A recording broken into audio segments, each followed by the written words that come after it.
I'm now excited to welcome to the stage Jeroen Gerlag, the Director of Climate Group's Europe office and the lead on the organization's food systems work. Jeroen, the floor is yours.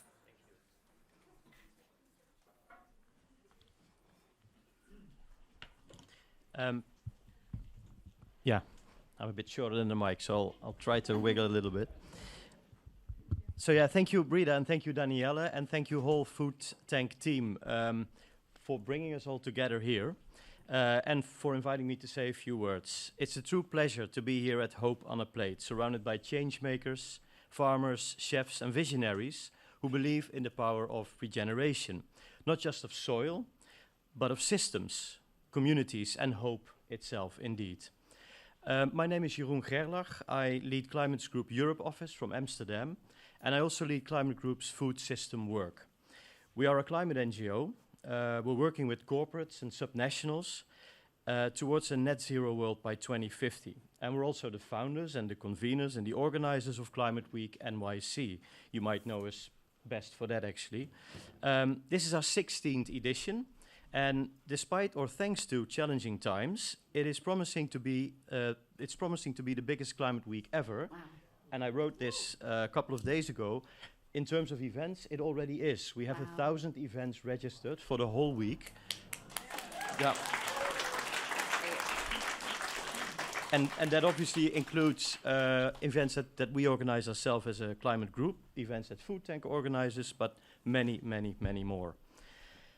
And I have to be honest, and it was referred to a little bit already, for a climate NGO, it took us quite a while to embrace food as a system to work on.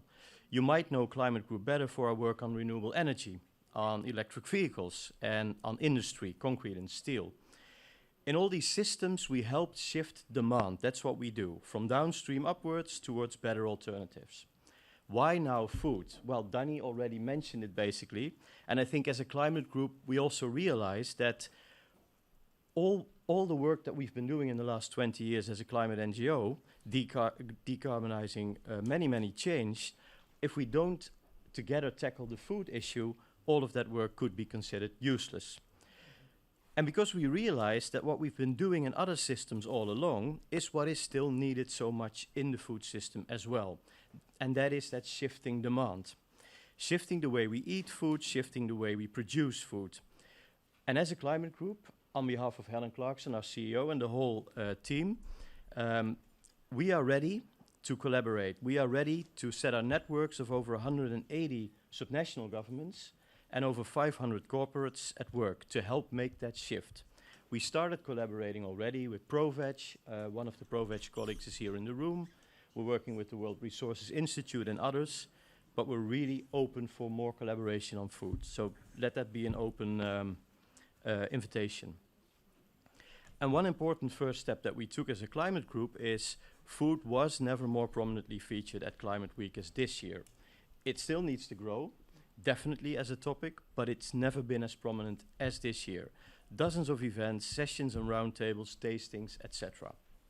And for the first time in the history of Climate Week, we have an official food program partner, Tilt Collective, the new fund that's making waves in the food space. So tonight, we're here to celebrate one of the most powerful tools that we have to shift that food system, regenerative agriculture. And I probably don't need to tell you, I'm not going to tell you because I'm not a regenerative agricultural expert, but it is more than a method, it's a mindset. It's about working with nature, not against it, and it's about reducing emissions. And as a climate NGO, that is an important focus for us, but also, at the same time, increasing dignity, equity, and resilience. And the numbers speak for themselves. Regenerative agriculture has the potential to offset 20% of global agricultural emissions. Could be even more. There's probably experts in the room that can correct me on that one. Farms using regenerative practices report a 30% increase in crop yields and a 20% boost in profitability. And there's always discussions when we talk about climate issues on profitability and on the economic side of it, and that's important, but we can show with regenerative agriculture that it is possible.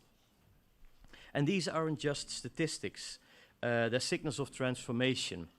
To truly scale regenerative practices, we need to reshape consumer habits, and we need to reshape industry standards. And that means, for instance, encouraging demand for low-carbon, regeneratively produced food, but also empowering retailers and food service companies to prioritize climate-smart sourcing and healthier food.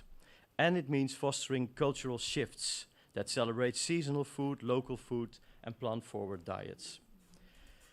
When consumers choose regeneratively low-carbon grown food, they send a powerful signal to markets. And when industries respond, they create the infrastructure for change. That's not going to be easy, but we believe that it can be done. And together, this demand can drive investment, innovation, and adaptation at scale. Tonight, the presentation is on stage, and the food on our plates will hopefully tell that story. It's a story of farmers healing the land, of chefs elevating ingredients grown with care, and of communities reconnecting with the soil beneath our feet. It was mentioned, we literally need to do that more. So let's keep asking, what does hope taste like? What does regeneration look like? And how can we together make it the norm, not the exception? Thank you for being part of this movement. Thank you for being here, and thank you for believing in shared possibility. And thank you for putting hope on every plate. Thank you. Thank you so much. Thank you. And thank you for creating a space for us all to come together. This couldn't happen without you. Thank you. Please give him another round of applause.